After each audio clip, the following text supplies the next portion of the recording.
If you want to study contemporary theories of translation, at least in the European tradition, I think you should start with the concept of equivalence. So, very quickly, what do we mean by equivalence? Equivalence is equal value, and equivalence just posits that between a source text and a target text, a relationship of equal value is possible on some level. The theory never said that the whole target text, the whole translation, had exactly the same value as the whole of the source text in form or function or usage or whatever. It always posited that on some level a relationship of equal value was possible. And the trick is then to state where that value lies. Is the value in the form? Is it the length of the text? Is it the aesthetic qualities of the text? Is it the way it has an effect on users? Is it the way it had an effect on the original users compared with the target side users? All those debates enter into the paradigm of equivalence. There are a lot of theories out there and a lot of ideas that deal with those problems, and I find it useful to make a very simple distinction between two ways of thinking about the problems.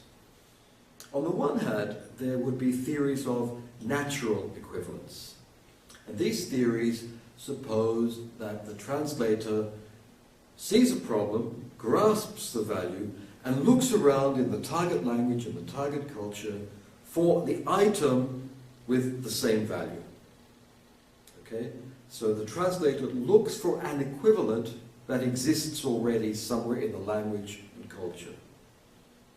That would be natural equivalence because the equivalence is presumed to exist prior to the act of translating. On the other hand, there are theories of what I would call directional equivalence, which say that the translator is actively going to create something new in the target language and culture, which will maintain an equivalence relationship, regardless of whatever existed prior to the act of translating. Now, these two ways of thinking are quite different. You can ask simple questions about any theory you come across. You can say, well, if it says that I go from A to B, equivalent value, does it also assume, does the theory assume that I can go from B back to A? Okay? We might have a theory that says that cricket in British culture, at least English culture, is the equivalent of baseball in American culture. And so if I go from cricket, I look around, summer sport with ball, and I get baseball. And if I ask the same question, I can go back. What's the equivalent of baseball? Cricket. What's the equivalent of cricket? Baseball. If you look at Vinet and Darbelnet in their early work on comparing French and English, they have under equivalence, équivalence, English expression. Like a bull in a china shop. China is porcelain, okay? What does a bull do in a shop full of plates? It breaks plates. So to come in like a bull in a china shop is to come in roughly and smash things around. In French, they suggest comme un chien dans un jeu de quilles, which would mean like a dog in a game of skittles. So at the origin, equivalence was never, you see, presupposing a literal matching function or anything like that on the level of the phrase or the sentence. It was for these special cases when something radically different in the two cultures more or less had the same function.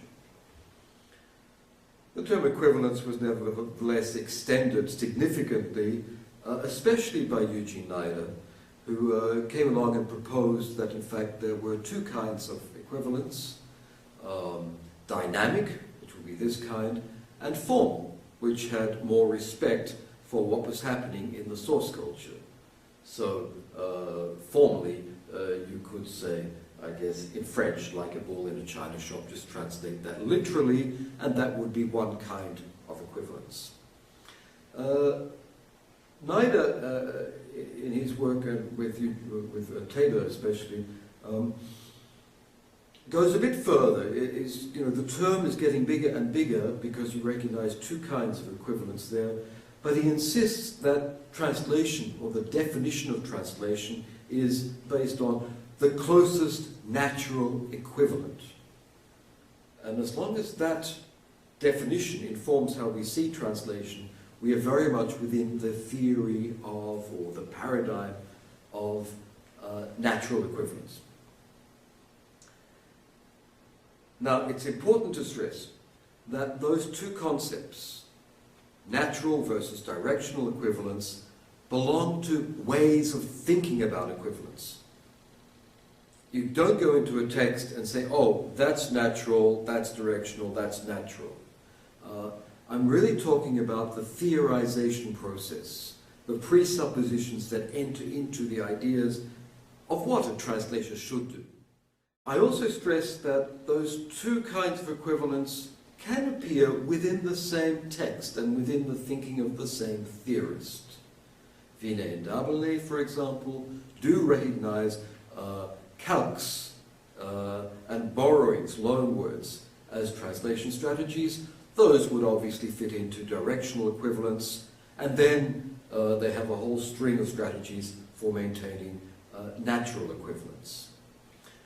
Eugene Nida, as we said, has his concept of translation based within natural equivalence, but when he talks about formal equivalence and making a choice between one kind and the other, then he would be within a directional paradigm for me. So I'm not going to pick up the names of people and put them in one paradigm or the other. It's necessary to be a little more subtle than that. Finally, why is it important to stress that there are these two kinds of equivalence at work? And they were there, I think, in the beginning of the paradigm. In the 1950s and 1960s, in the age of structuralist linguistics, it was quite common to say that in between one language system here and one language system there,